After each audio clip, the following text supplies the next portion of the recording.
C'est la Fondation Friedrich Ebert qui a accueilli l'atelier organisé par l'ONG Jeunes Femmes Lève-toi. Le thème de cette journée de réflexion à laquelle ont participé 21 ONG et des représentants de plusieurs ministères, c'est « Quel avenir pour les jeunes filles en situation de grossesse en cours de scolarité ?» Déjà, il faut dire que nous sommes depuis le 25 aux 16 jours d'activisme contre les violences faites aux femmes et aux filles. Donc nous nous sommes dit que c'est le moment idéal pour soulever la question des filles en grossesse en cours de scolarité.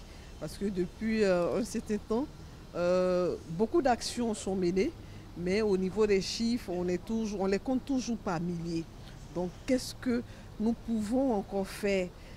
Qu'est-ce que nous n'avons pas encore fait pour voir nos jeunes filles vraiment en finir avec ce fléau-là? Les associations présentes à cet atelier, riches en partage d'expériences de terrain, ont fait un état des lieux alarmant de cette thématique qui manque cruellement de statistiques affinées. La situation est alarmante. Comme je l'ai dit, depuis 3 ans déjà, on se rappelle de 2020 où les cas étaient jusqu'à 5076, selon ce que le ministère avait déclaré. Et en 2021, c'est-à-dire un an après, le CNDH a déclaré près de 3064 cas. On s'est dit qu'il y a eu une baisse. On pensait que l'année suivante, la baisse allait être assez progressive, mais on se rend compte qu'il y a eu un surplus. Nous sommes allés à 3588. De là, on se pose des questions pour voir pourquoi est-ce que les choses sont arrivées à cela. Donc je dirais que la situation de la Côte d'Ivoire est quand même alarmante et il y a lieu de se pencher sur la question. Agir donc. Malgré une réalité alarmante, bien des progrès ont été faits.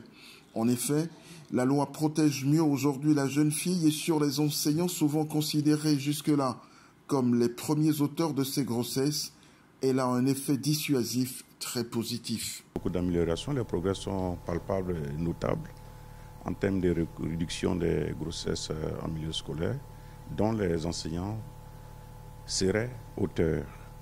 Et aujourd'hui, on constate avec ce dispositif juridique qui a été élaboré par le ministère de l'Éducation nationale, nous avons noté une prise de conscience effective des personnels enseignants, de sorte que les statistiques démontrent assez éloquemment que les enseignants sont relégués vraiment, on peut dire, au énième plan en tant qu'auteurs des grossesses chez les filles en cours de scolarité.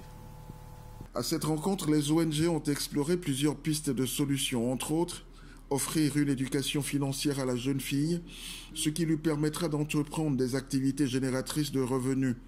La pauvreté étant l'une des raisons qui poussent les jeunes filles dans les bras des prédateurs. Aussi, nous avons voulu impliquer un peu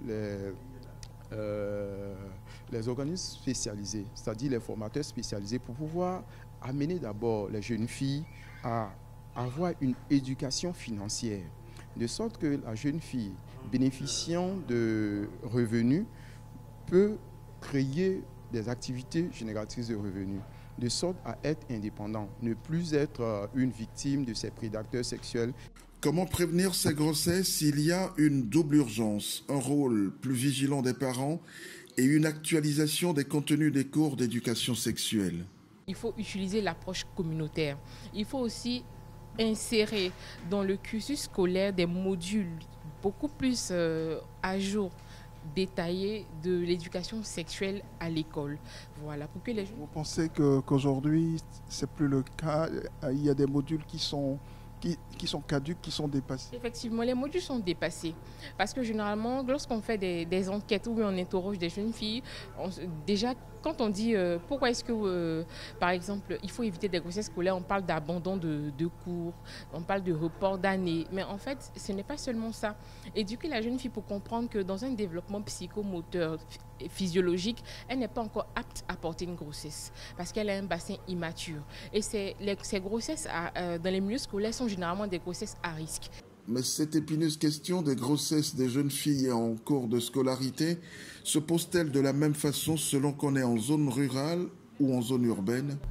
Alors oui, les grossesses en cours de scolarité se posent de la même façon, selon qu'on soit à l'intérieur du pays ou à Abidjan. C'est la prise en charge et l'accompagnement qui diffèrent. À Abidjan, vous avez des institutions, vous avez des organisations qui prennent en charge, qui aident, etc.